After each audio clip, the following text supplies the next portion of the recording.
Hello and welcome to the Real Estate Regroup Show. I am your host, LJ Walker.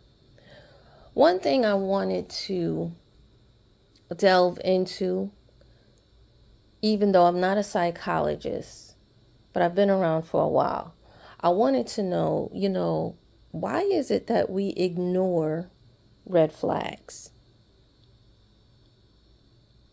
Okay? Because I think that's a very important question, and it's come up again, especially in light of other scammers or predators that actually have been exposed.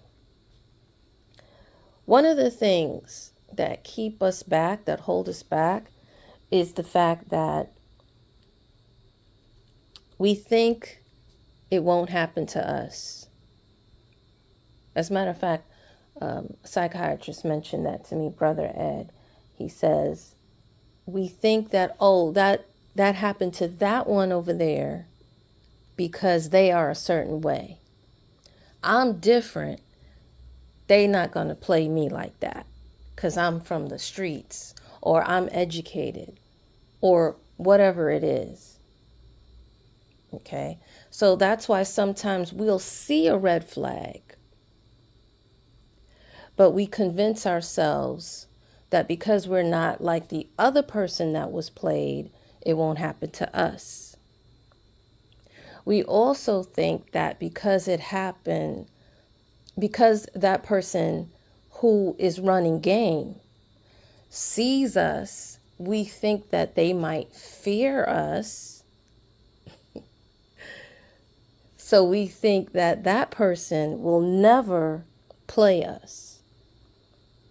That's another thing, or another reason why we'll see a red flag and keep on going. Okay. Another thing is, scammers are excellent manipulators. They love to appeal to your emotions. And they keep trying to, push you to act fast. Right? And they push you to act so fast that sometimes you don't even have time to think. And if you do think of something, they'll just keep appealing to that emotion. And sometimes that emotion that you have is tied to an insecurity. So that's another reason why.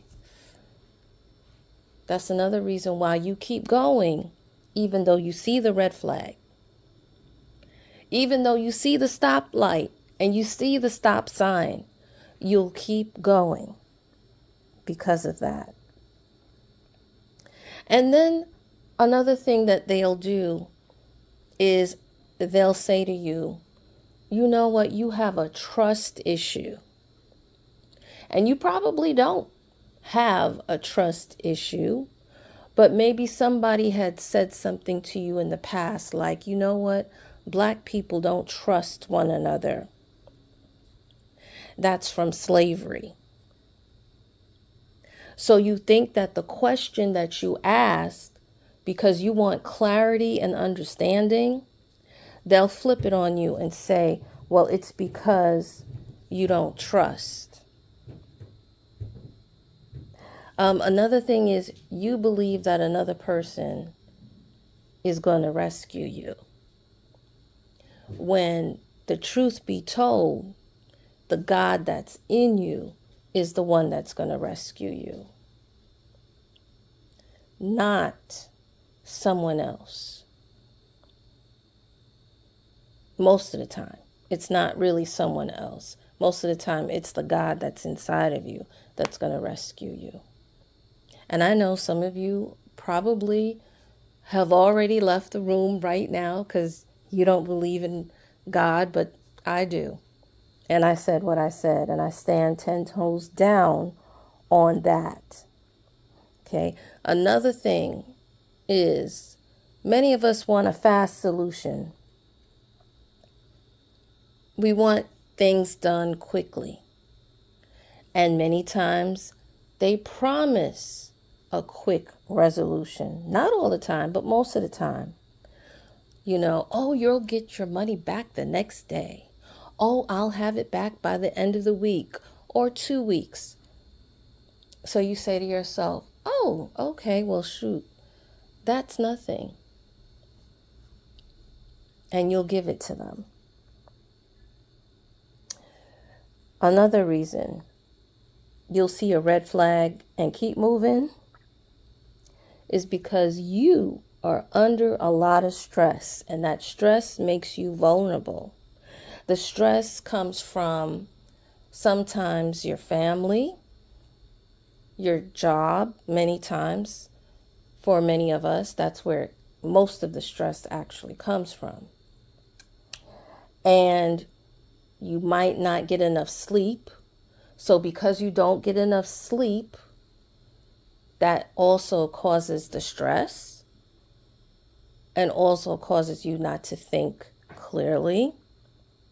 Because you're stressed, a lot of times when you're stressed, you have the taste to eat things that is not healthy for you, which also causes you not to have good judgment.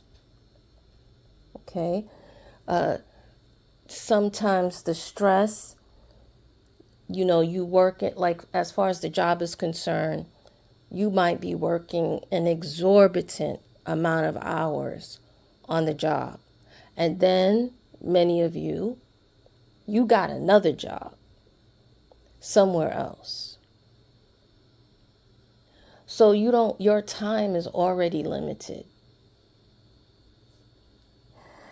You probably don't have that many friends or that many people to reach out to because you are on the job for so long that you end up feeling lonely. And sometimes, because you don't like all of the jobs that you have, you may also even feel desperate. And so when you move in that area. So you'll see that stop sign, you'll see the stop light, you'll see the red flag, and yet you keep on moving. So what I am advising to you guys, to try to avoid moving in that area, is we need to get closer to God.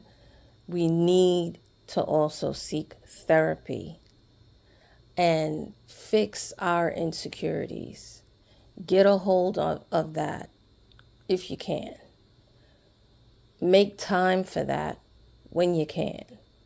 Self-care is really, really important, and it's something that we neglect, and it's something that we need to push forward first in that area before we try to go into any other avenue or any other endeavor that we look at that we think we want to take advantage of. Okay, guys, so that's all I have for you. Hopefully this information will help you make smart financial moves. Feel free to pass this amongst your friends. Remember, each one reach one, teach one. Bye for now. Until next time, have a good night.